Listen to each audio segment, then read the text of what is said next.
What is going on, everybody, and welcome to the Saturday edition of the Stokastic NHL Strategy Show. I'm your host, Josh Harris. We have a 7-game slate here where you can possibly win a Big Mac, but we are still here regardless. The last few weeks are going to be a bit rough GPPs, but the first round of the playoffs, they should, at least the MME contest will be pretty good. But joining me to break it down, some Cliffy, what's going on?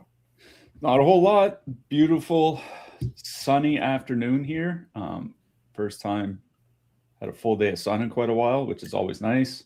Woke up though, I think it was minus 16 at 6 a.m., which is pretty insane for March 28th, but neither here nor there. 7 games tonight, bunch of games going on this afternoon. Ottawa out to an early 2-0 lead in Tampa.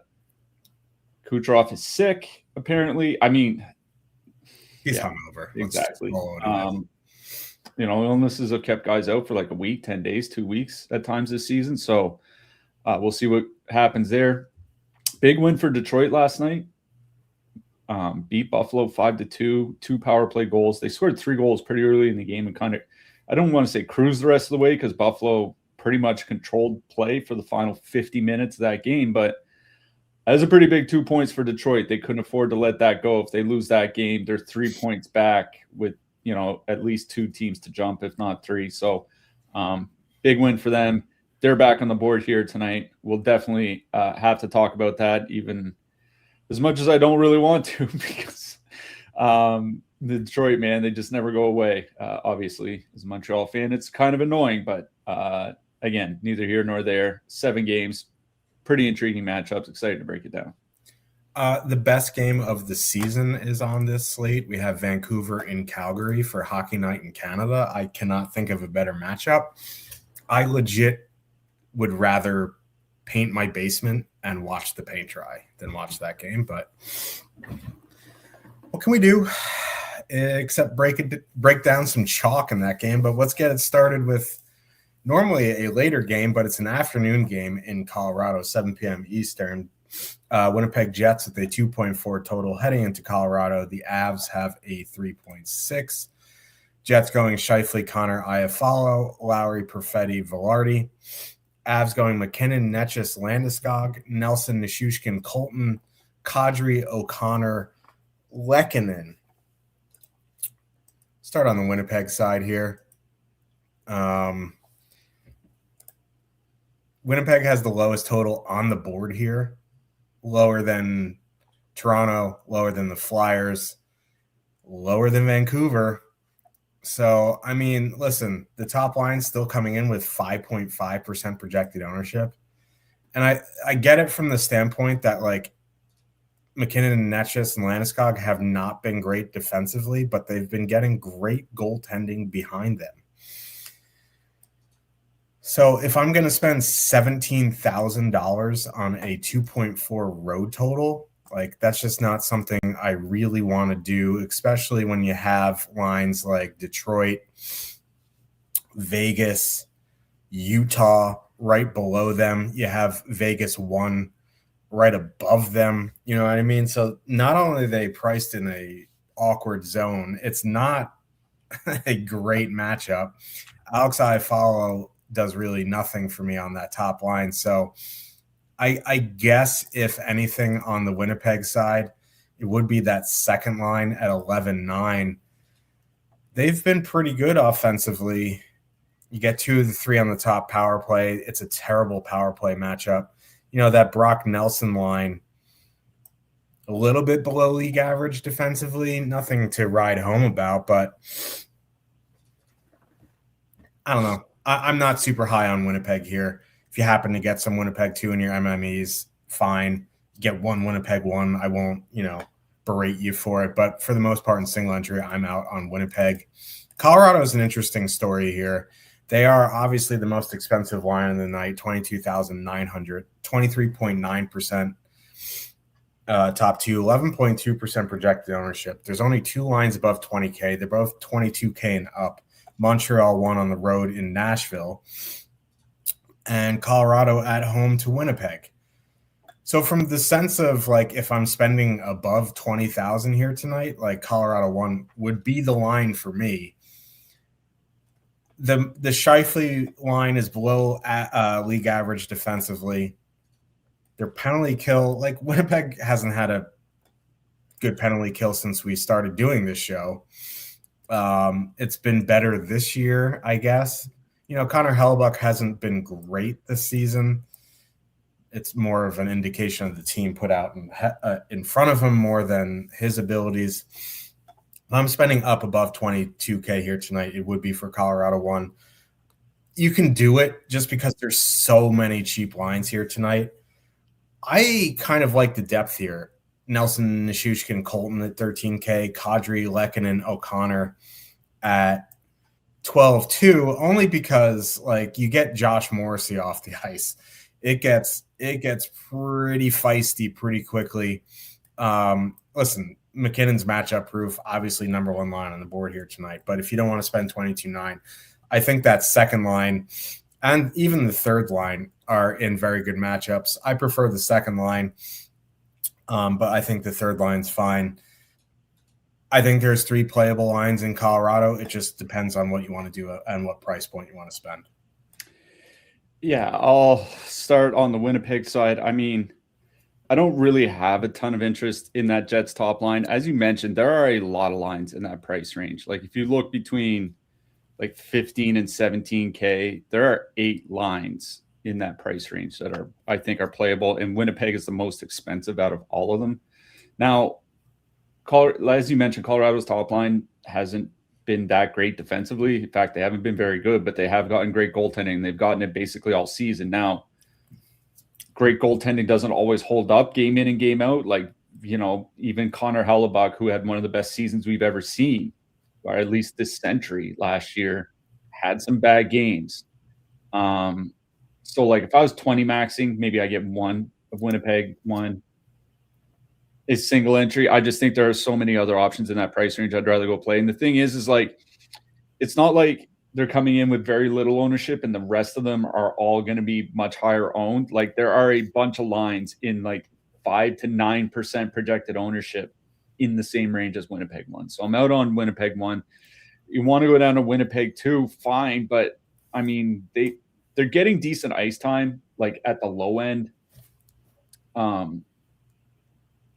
16 minutes maybe for like Cole Perfetti or Adam Lowry. Like Gabriel Velarde might be 18 plus. You do get 2 guys on the top power play unit. Now, Colorado's penalty kill has been sliding.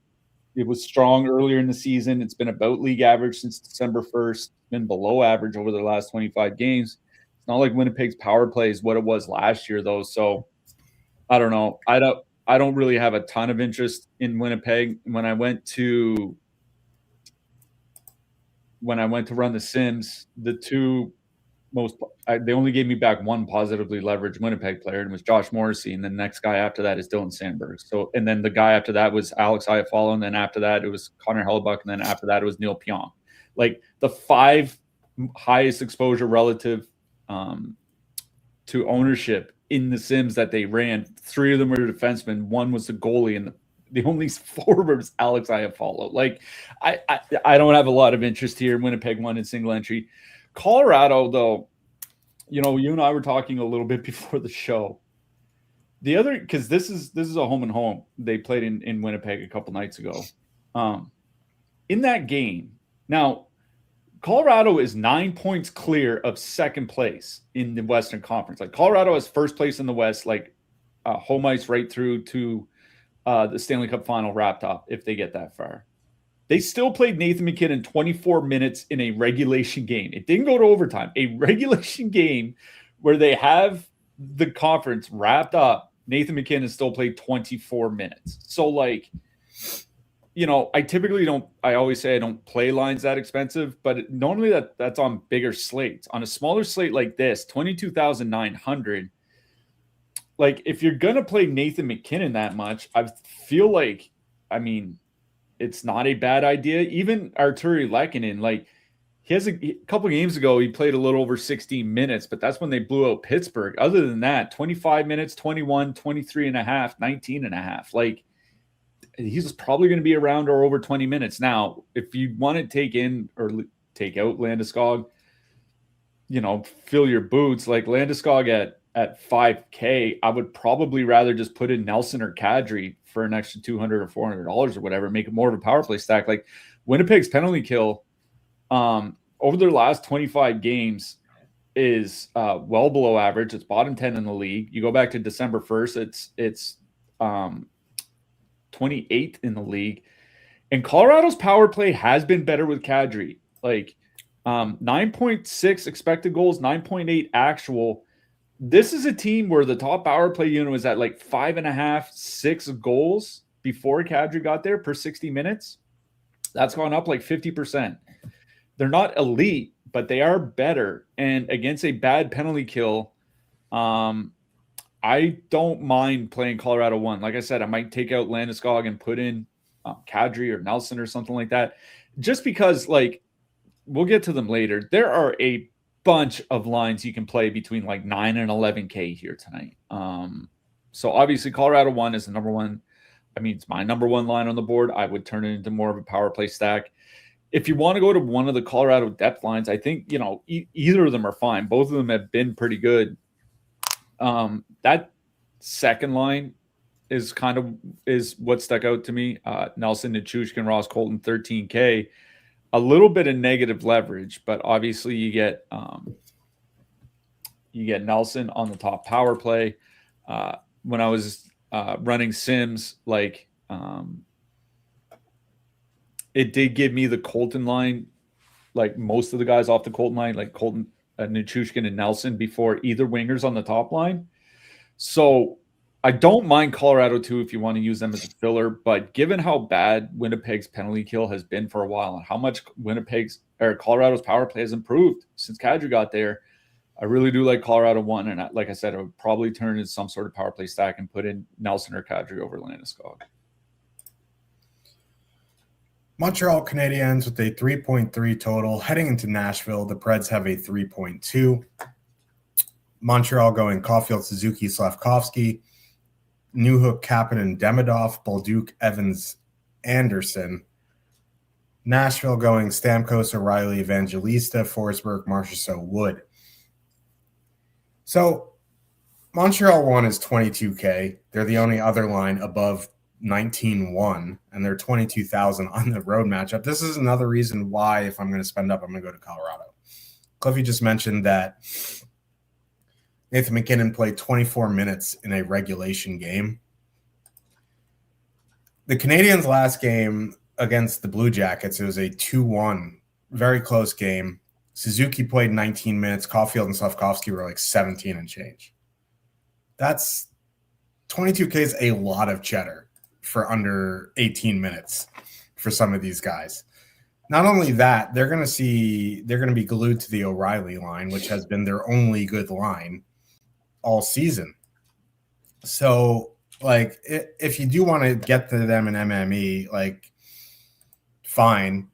They have a 23.6% top two, 12.4% projected ownership, still have the second highest positive leverage on the night. But like in single entry and push comes to shove, I'm spending the extra $900 for the extra 4-5 minutes that those guys are going to play. So in a better matchup at 5-on-5, you can debate, goaltenders, whatever. But, Montreal 1 is more of a MME play for me.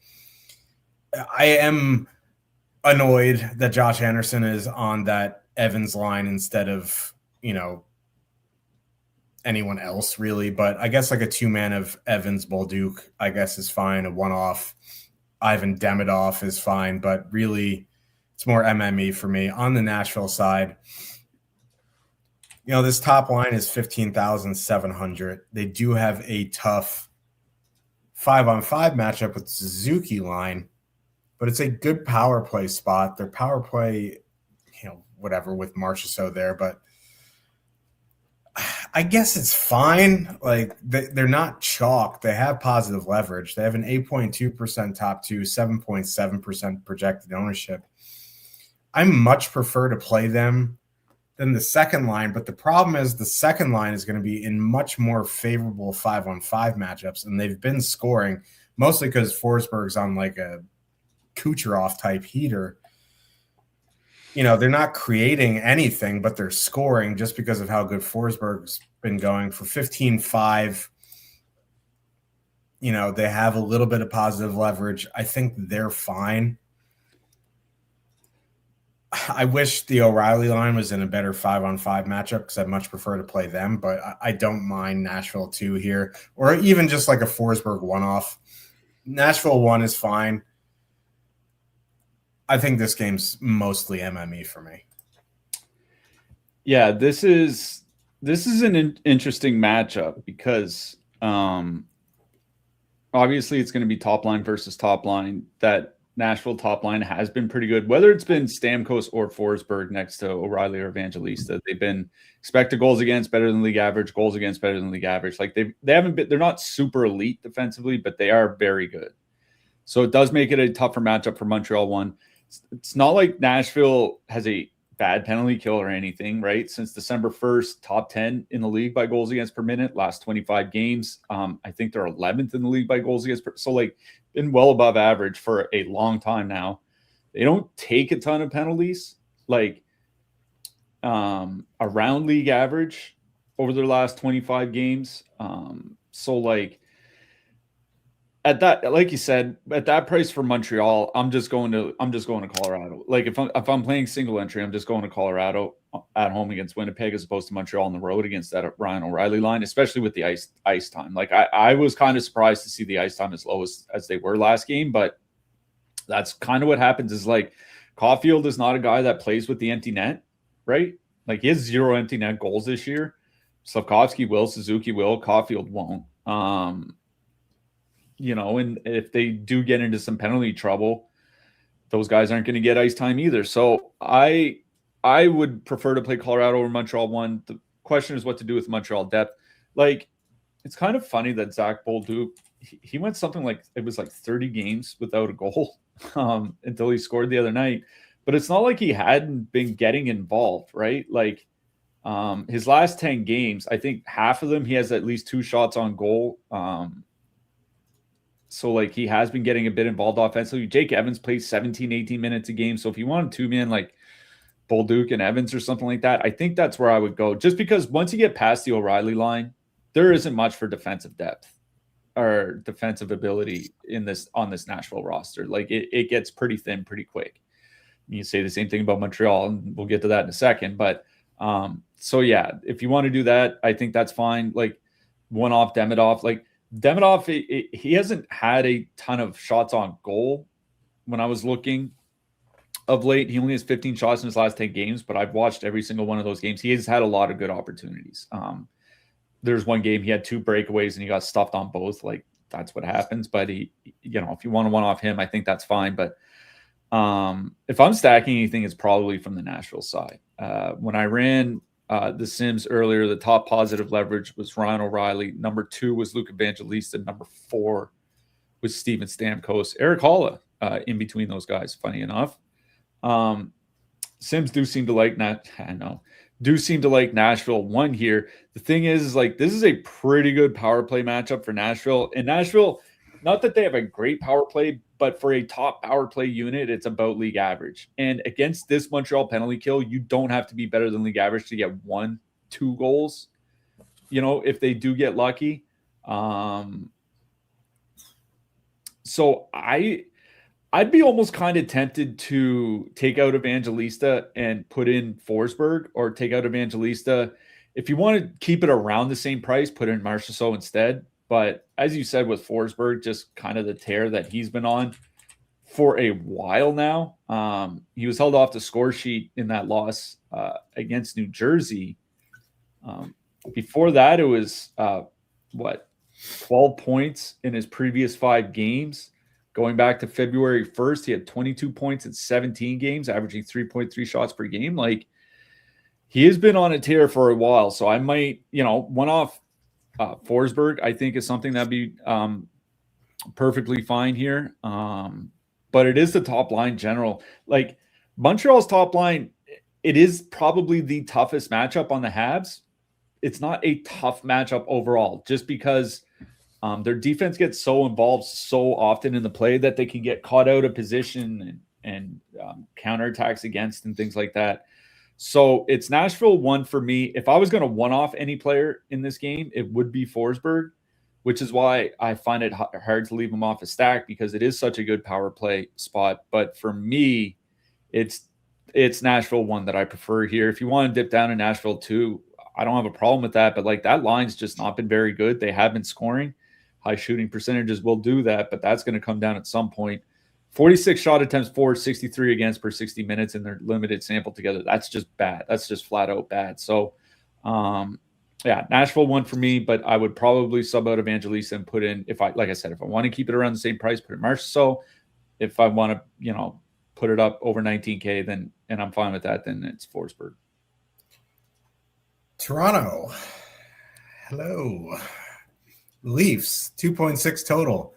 Heading into St. Louis, the Blues have a 3 total. St. Louis going Thomas, he is back, not Thomas Bordelot, as DFO has. Thomas, Holloway, Snuggerud, Kyrou, Buchnevich, Neighbors. Toronto going Tavares, Nylander, Cowan, Nyes, Domi, Robertson.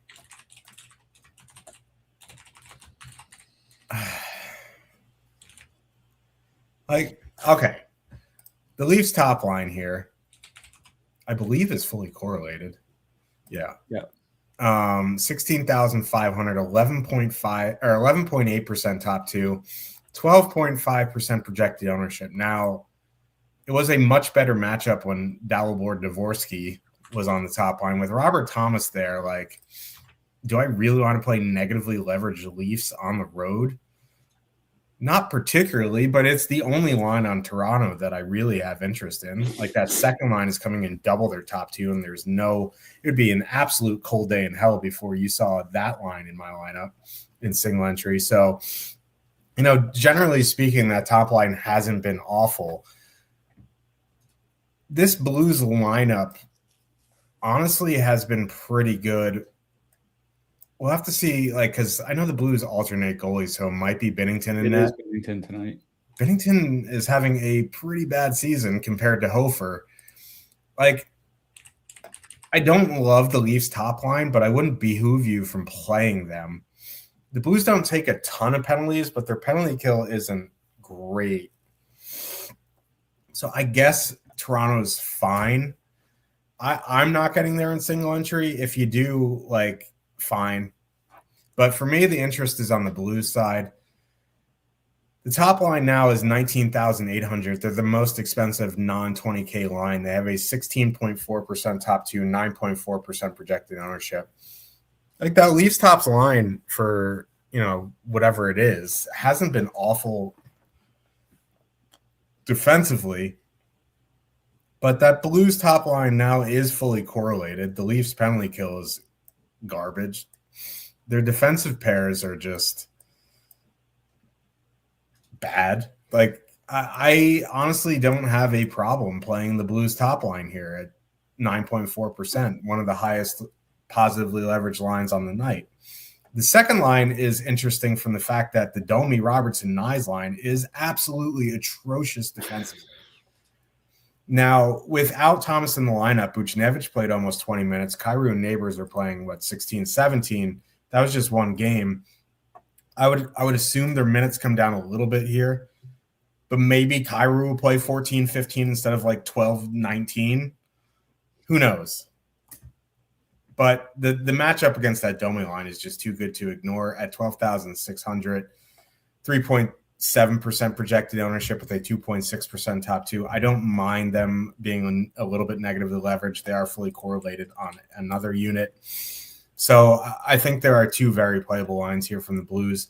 Toronto one's fine. I'm not playing them in single entry, but I think there is a case to be made there. Yeah. That Holloway, Snuggerud, Thomas line so far this season have played 125 minutes together. Per 60 minutes, 41 shot attempts against, and they have yet to be on the ice for a goal against. that is a nightmare defensive. Obviously, they're going to start giving up goals, but if you're only giving up 41 shot attempts per 60 minutes against a Leafs team that just hasn't been able to generate anything unless they play the New York Rangers, I mean, it is what it is, man. I don't know what to say.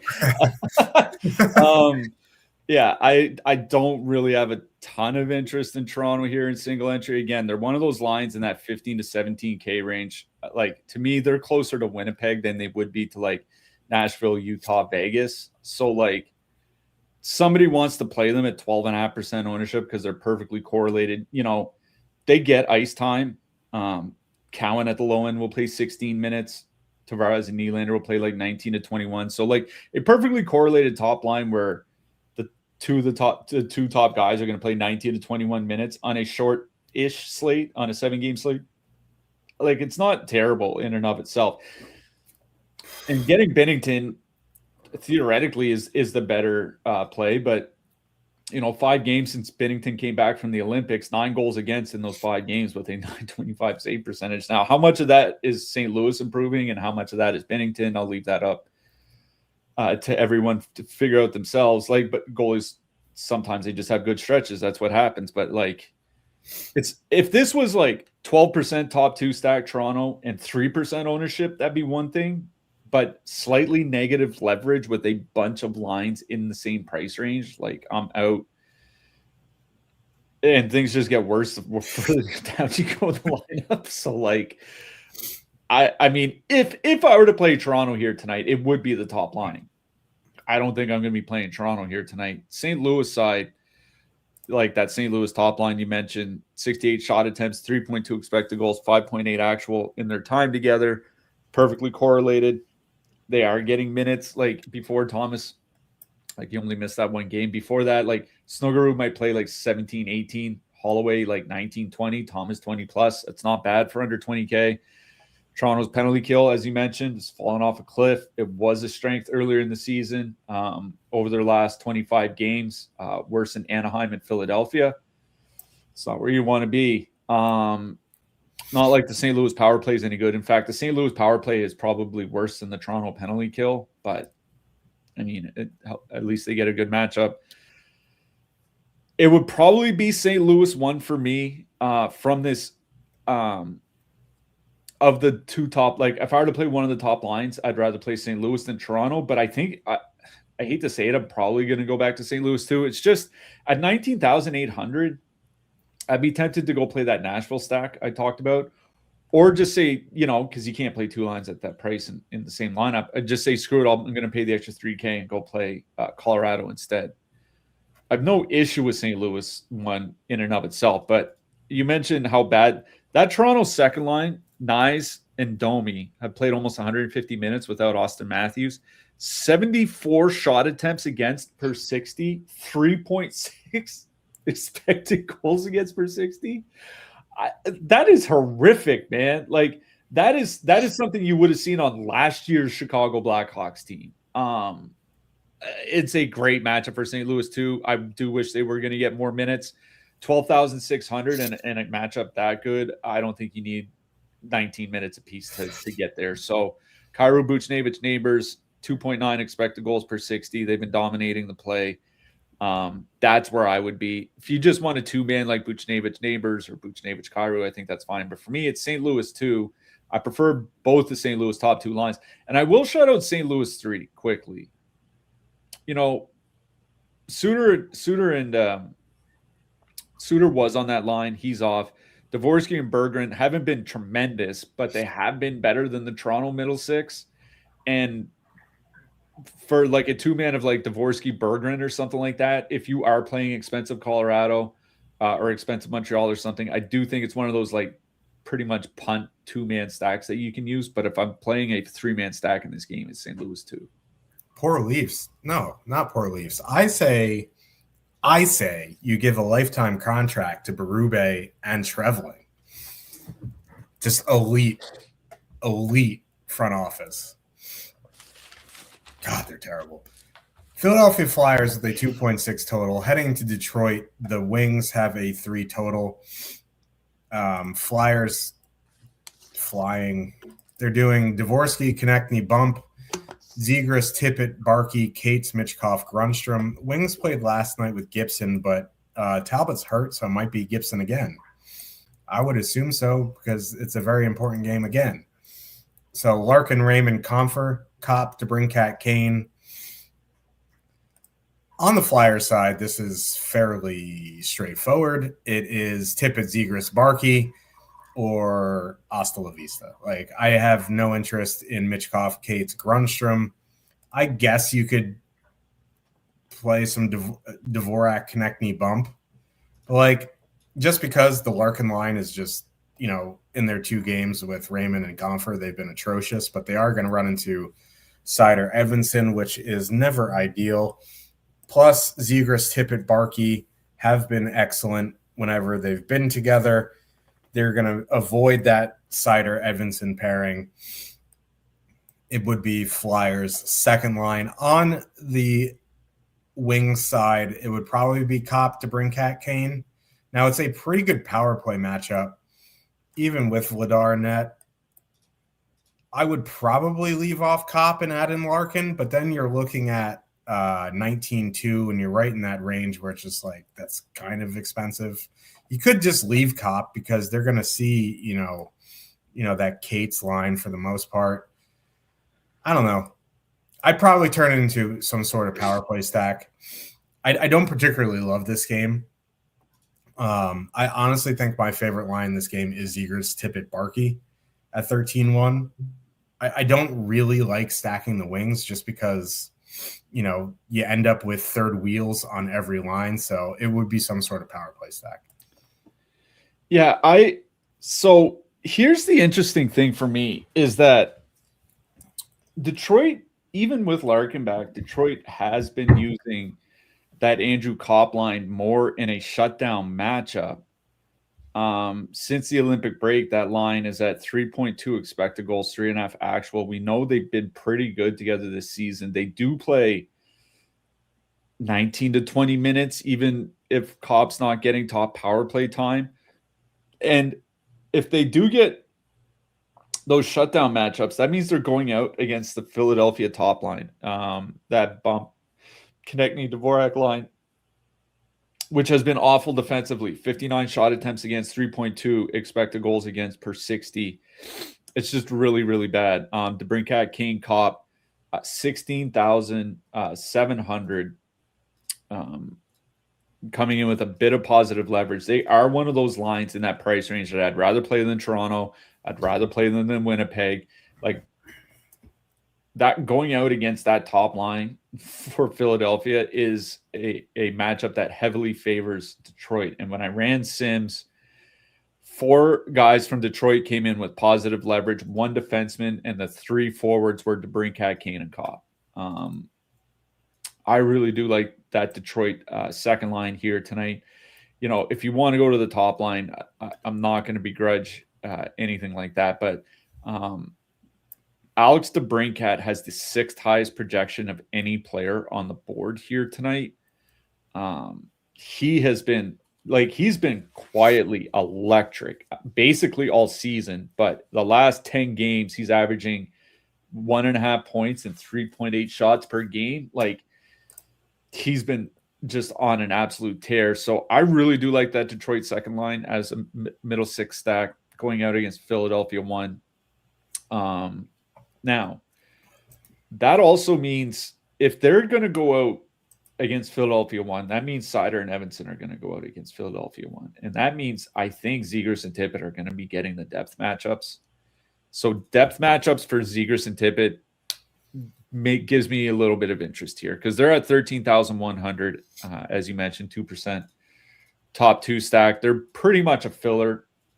If you do want to play an expensive defenseman tonight and you're playing one of those mid-price lines, like, maybe you are playing Toronto or Winnipeg or you're playing Nashville, something like that. And you do want to play one of the expensive defensemen. I think this is one of those like 13K-ish lines that you do play. Tippett and Barkey together, 3.1 expected goals per 60 and over 230 minutes together. Obviously, adding Zegras is not going to hurt. Zegras' last 15 games, he hasn't been a monster producer, but his problem has generally been not shooting at times in his career. He's over 2 shots per game in his last 15 games, and we know how much Tippett likes to shoot the puck. If they're going to get, I think they're going to get depth matchups from the wings. And Talbot, I think Talbot is going to be starting tonight because he was basically a game time decision yesterday, and I don't think they're going to start Gibson both in a row. I mean, maybe they will, but seeing as it's the Flyers, like I do think they can't risk Gibson getting hurt. Like it might be Talbot, and especially if it's Talbot, I really do like Philly too. There is a case for Philadelphia 3 just because they're so cheap that you can put them in with Colorado if you are playing the Avs, but that's basically the only case. My favorite line in this game is Detroit 2, but I think Philadelphia 2 is more than in play here in any kind of contest. Let's get to an actual game here. Utah, Mammoth, 3 total. Heading into Los Angeles, the Kings have a 3 total. Utah going Schmaltz, Keller, Krause, Cooley, Cheeks, Genther, Peterka down on the third line with McBain and Carcone. The Sabres won that trade early for this season anyway, but, whatever. Kings going Kopitar, Kempe, Panarin, Byfield, Moore, LaFerriere. This is a pretty interesting game here. Both of these teams take a lot of penalties. This could be a special teams bonanza. And if that is the case, listen, the top line for Utah is 15,900, 6.5% top 2, 6.6% projected ownership right on their top 2 there. The Kopitar line has been below league average defensively by expected goals against. Actual goals, they're getting really good goaltending behind them. They're also going to go out, I would assume, with Doughty and Anderson, which is a good pairing here. But the thing is, the Kings take a lot of penalties. So I think what you can do is go Schmaltz, Keller, leave off Krause, and add in Genther. Or if you wanted to, you can go to Utah 2, leave off Cheeks, and add in one of Keller or Schmaltz. Probably be Keller for me. I'd be more likely just to go to that top line and add in Genther. Just because, Keller – I know Cooley scored a power play goal the other night. Yeah, the other night. But the 2 guys I really want the most in a power play stack would be Genther and Keller. If you want to leave Krause because you can't afford to upgrade there, that's fine. They've been excellent in 260 minutes this season. 5.3 actual goals per 60 is just bonkers. So Utah 1 is fine. Utah 2 is fine just from the sense that, they're going to be matched up with the Byfield line, and both these lines play a pretty ridiculous pace. It is going to be pond hockey when they're on the ice. But I do prefer the top line on Utah turning into a power play stack. I think is fine. It's kind of similar on the Kings side. I know the Kings second line was optimal on the last slate, and they're in a very, very good matchup against that Cooley line. Problem is Utah is one of the most penalized teams in the league. That top line is fully correlated. The Panarin being on the top power play, making them league average is vast improvements for them. That top line has been excellent in 180 minutes. Now, it's not the best 5-on-5 matchup. The second line is in a much better 5-on-5 matchup, but it's a very good power play matchup. This is a close game. This top line is just going to get absolutely pumped with minutes. The second line will still also get minutes, but I want that extra power play time. So it would be Kings top line here at 19-1, 12.6% top 2, 7.5% projected ownership. They have pretty heavy positive leverage where the second line has negative leverage. So I think I would just go to the top line. I also think just straight up power play stacking the Kings here is fine.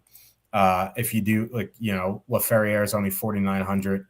Brent Clark only 5,500. It's not massively price prohibitive. So I do like both top lines here. I think power play stacks are in play on both sides. I prefer the Kings side just because they're the home team, but I think this is a good game to target in DFS. Yeah, that Kings penalty kill, man, it's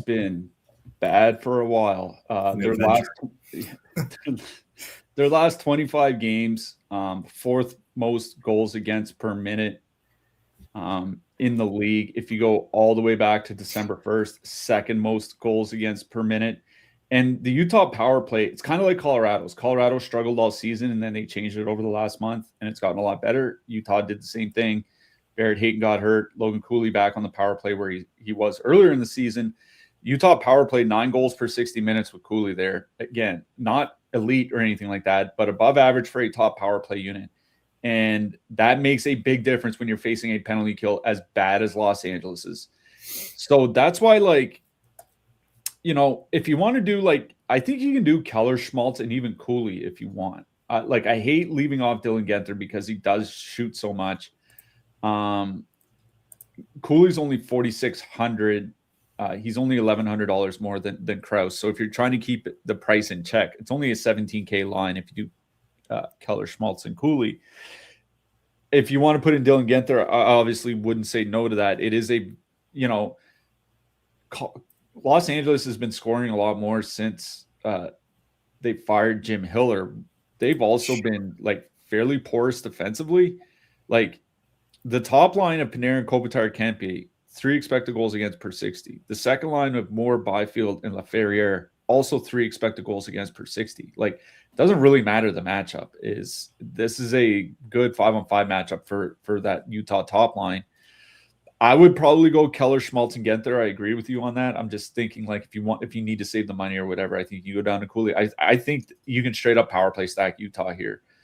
You use the 4 forwards, add in Mikhail Sergachev. If you throw in a mid $7,000 goalie, like, if you just want to put in Vejmelka,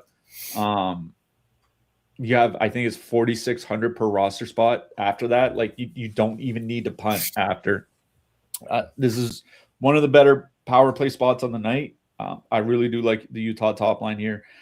If you want to just flat out stack Utah one, I think that's fine. They've been really, really good at 5-on-5, 3.5 expected goals, 3.9 actual since returning from the Olympic break. Lawson Krause, 2 shots per game over his last 16 games, so he's getting involved. I would probably try to figure out a way to turn it into some sort of power play stack.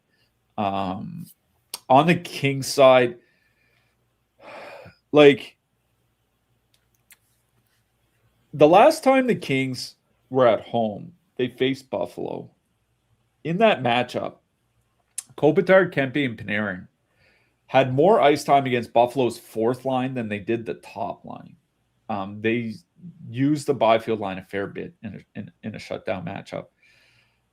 You know, once you get past the Utah top line, like, with Daniil Boot on the second line, there's not anything to worry about defensively there. JJ Peterka down on the 3rd line is going to make that line a lot worse defensively. I honestly don't mind Kings one here. They are perfectly correlated.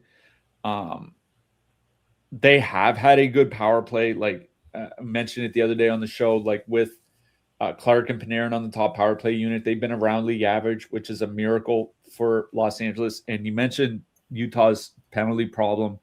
3rd most time shorthanded per game over their last 25 games. You go back to December 1st, 4th most time shorthanded per game.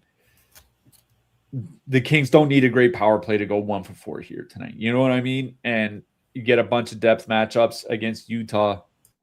I prefer the Utah side here, generally speaking. If I were to play anything from the Kings, it'd probably be Kings 1. But if you want to go down to Kings 2, they are getting a lot of ice time, right?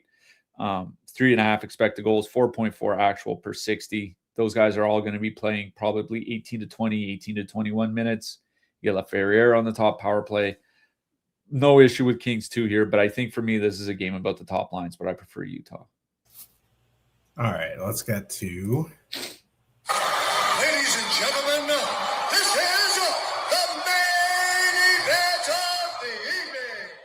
Vancouver Canucks with a 2.7 total. Heading into Calgary, the Flames have a 3.3. This is a Hockey Night in Canada game for some reason. It's Saturday. I mean, you can't flex the games, and Edmonton's not on the board. There's nobody else out west playing, right? Yeah, and it's Saturday. I probably had 700 milligrams of caffeine, had to, get a little soundbite going. This game is a circus. Canucks going Rossi, Besser, Ogren, Pedersen, Kane, O'Connor, Bluger, Carlson, DeBrusk. Flames are going Backlund, Coleman, Farabee, Frost, Greedon, Coronado, Strome, Olofsson, Sharangovich. So before I get into this here, I'm going to sort top stacks by negative leverage. The 5 of the 6 top negatively leveraged lines are Calgary and Vancouver. There is going to be ownership in this game just because of how awful it is. Let's start on the Vancouver side. Honestly, like, Vancouver is way less negatively leveraged than the Flames. And Pedersen, Kane, and O'Connor in 70 minutes have been actually really good. Now, they're going to see I don't know how the Flames are going to treat the Canucks. Like, I probably still send them back on Coleman out against Pedersen. I don't have a clue what they're going to do. That line's a little bit better than league average defensively. Nothing to, epically fear. I don't mind Pedersen, O'Connor, Kane at 11,400 just because they're 11,400. You know what I mean? It's not like they're 15-1. For how good they've been in their time together, I guess it would probably be my favorite line in this game. But, I guess if you want to go to Rossi, Besser, Ogren, just because you get 2 of the 3 on the top power play, but that line has been atrocious at both ends of the ice in 110 minutes. Does Vancouver even have a power play? I know the other teams have taken penalties against them, but have they scored since they've traded there? They might have one of the worst power plays in the league. It would be the Pedersen line for me. I guess if something if you need a super cheap 2-man, a 2-man of Carlson, DeBrusk on that third line is fine for 5,600. The Flame side is just chalk central, but water's wet. They're always negatively leveraged. Back on Coleman, Farabee, 12,400, 6.8% top 2, 15.5% projected ownership. Frost, Greedon, Coronado, 11,300, 5.3% top 2, 14.4% projected ownership. Strome, Olofsson, Sharangovich at 9K is coming in at almost 9% projected ownership, just because they'll easily fit with Colorado and they're playing the Canucks. But none of these lines are any good. That's the problem. In 105 minutes together, Backlund, Coleman, Farabee, 2.4 expected goals per 60. Frost, Greedon, Coronado in 90 minutes, 2.2 expected goals per 60. Strome, Olofsson, Sharangovich in 70 minutes, 1.9 expected goals per 60. The great equalizer is who they're playing. I don't even know what I would want to do with the Flame side, with this much ownership. In single entry, I'm absolutely fading and hoping this game is 0-0 going to a shootout. If I had to choose a line, it would be Backlund, Coleman, Farabee. They have a little bit less negative leverage than Frost, Greedon, Coronado. They're at least controlling the play, which is more than you can say for the Frost line or the Strome line. It would be that Flames line back on Coleman, Farabee. I don't want to play them. I think, honestly, if you're telling me, hey, I have to play something from this game, it would be Pedersen, O'Connor, Kane. So I'll start on the Vancouver side. I will say I don't really like Vancouver one here. I'm assuming that Pedersen, O'Connor, Kane line is going to get the White Cloud, Kevin Ball matchup. Since they've been paired together, 2.2 expected goals against, 1.4 actual goals against. They've been a pretty big nightmare defensively. I assume they're going to go out against Pedersen and company. So that's what takes me out of Vancouver 1. Like Vancouver 2 at 39 shot attempts per 60 minutes for 61 against is horrific, and it's still better than Matthew Nyes and Max Domi. I'm just saying.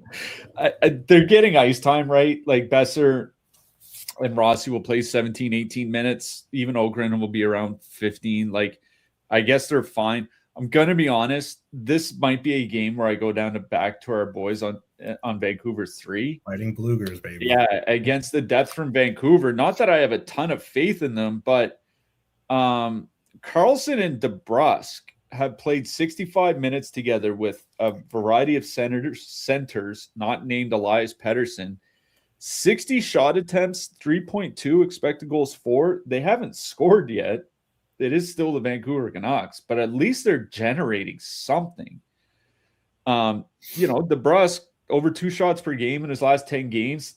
That feels like faint praise, but it's also a miracle on this team.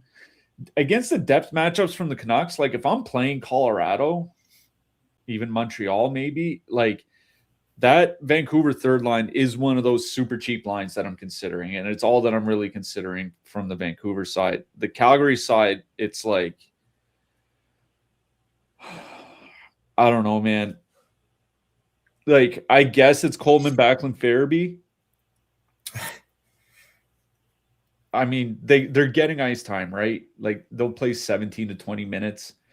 Coleman, over his last 16 games is just under 3 shots per game. So at least he's generating something.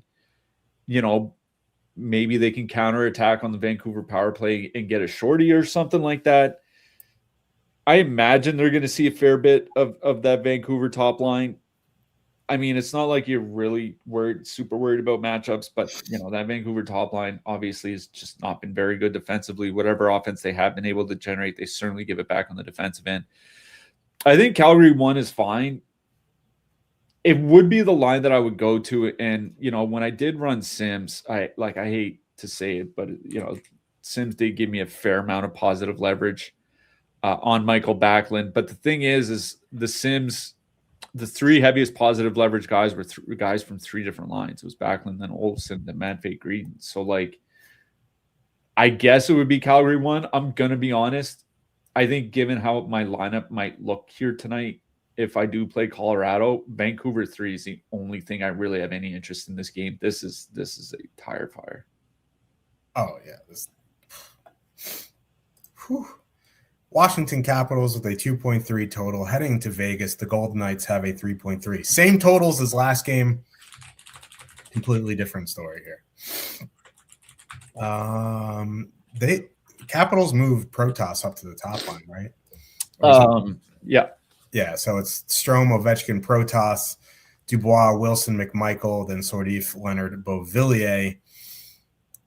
Vegas going Eichel, Stone, Barbashev, Hurdle, Dorofeyev, Marner.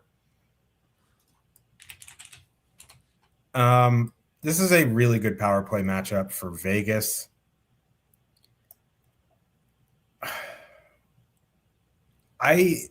Listen, when Vegas 2 is correlated like that, they're always going to have interest to me. 16,600, especially with Protas moving up to the top line, that weakens them defensively.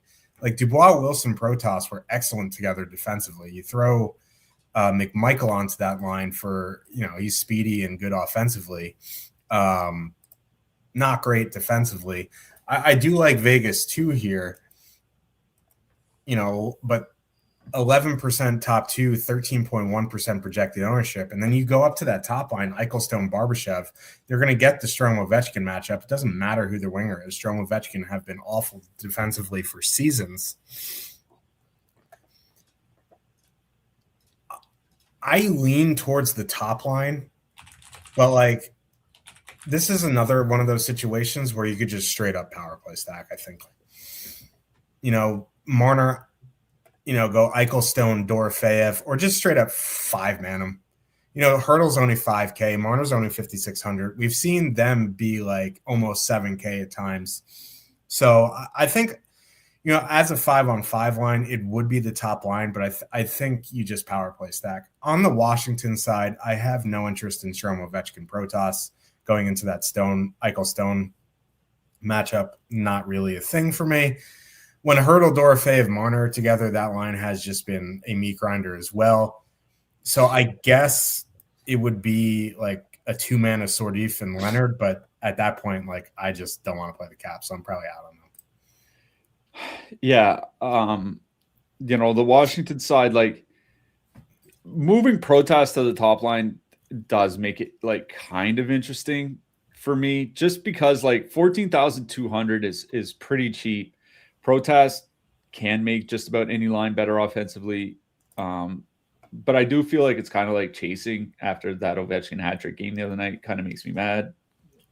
7 goals. It was the top line that did all the damage, but that's neither here nor there. I was looking at Connor McMichael and Tom Wilson on the second line without Protas. They're still at 65 shot attempts, 3.5 expected goals, 2.9 actual per 60. Like, that is still, it's not elite, but that's still good offensively.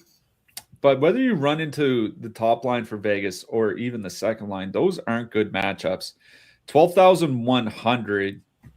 It's a decent price, but there are a bunch of lines in that price range you can play, right? Like, we talked about that Tippett Zegras Barkey line at 13,100. We talked about the Kings second line. We talked about Colorado too. Like, there are a lot of lines in that price range I think you can play. So I'm not averse to one-offing some guys from the Caps here tonight, one way or another. But when I ran Sims, I think they're the only team where the Sims came back with negative leverage on every single player. And 3 of the top 4 of the best leverage were defensemen. And then the 4th guy was Ivan Miroshnichenko. So, like, the Sims aren't in on the Caps. I wasn't in on the Caps. For me, it's Vegas.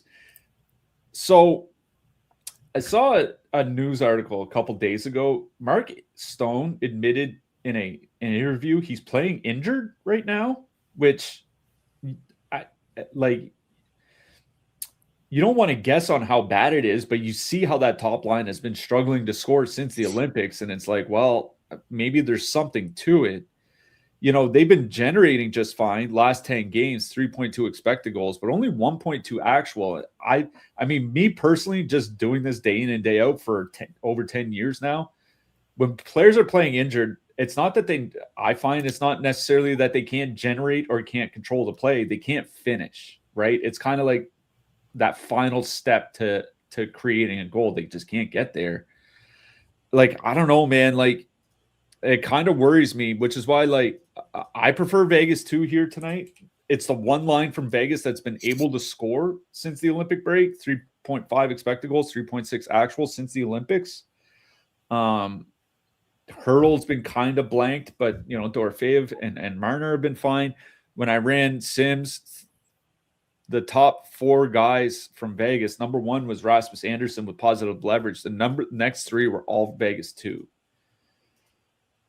I don't know, man. Like, this is a good power play matchup for him. I hate leaving Jack Eichel off. I think this is, given what Mark Stone said in that interview, this is one of the few instances where I would be just fine just straight up playing Vegas 2 here. So I think for me, anything in this game, it's certainly Vegas 2. And like I said, they've been the only line that's been able to score, and they are another one of those lines in that 16K-ish range that I'd rather play than Winnipeg or Toronto or whatever. Yep. Let's talk about defensemen here. I'll include the 5K guys since there's only 3 6K and up. It's Yossi, Makar, Seider, Chikrin, Morrissey, Clark, Dobson, Hudson, Sergachev. I don't really like defensemen here tonight. Like, they're it's just not a great pool here. I see Jake is doing the pricing for the DK defenseman, putting Yossi above Makar, like the horror.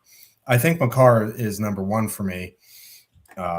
Easily, like 7,200 is cheap for him. I think Yossi's fine, but I would go Makar 1, Yossi 2. After that, it's just like, who are we even playing here?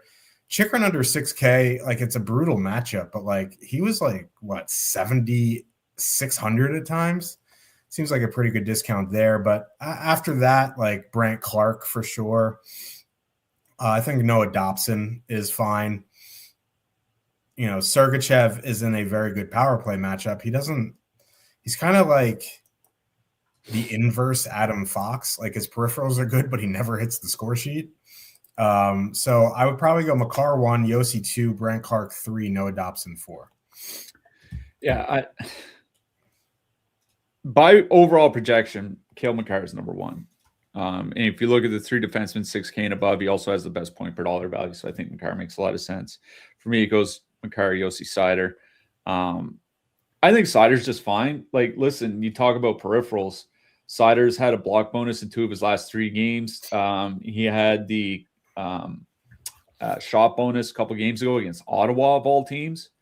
So obviously he can get there. And, you know, Philadelphia, it's not like Philadelphia's penalty kills any good, but Cale Makar would be number 1. Looking at like 5 to 6K, Noah Dobson and Brant Clark are kind of projected in a tier of their own. I think it's a decent matchup for Dobson. I do prefer Clark just because Utah does take so many penalties. He gets a lot of top power play time, obviously. So for me, it would go Clark 1, Dobson 2, Sergachev 3, just because it is a very good power play matchup for Utah again. A little bit cheaper, like Philip Hronek, 4,400. I'm typically not a fan of his. When he's this expensive, it's not like he's super expensive, but against Calgary with all the minutes he plays, I think he's perfectly fine. And he has the best point per dollar projection of any defenseman between 4 and 6K here tonight.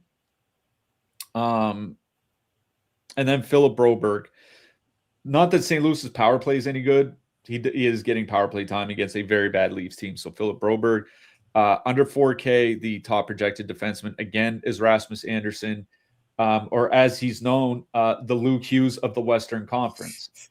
Never seen better PR for a guy that is just not very good. But he does have a high projection because he does provide peripherals. What do you want? Like, he is a decent DFS player. Colton Parayko after him, or as I like to say, the Rasmus Anderson of the Central Division. He's got the next highest projection.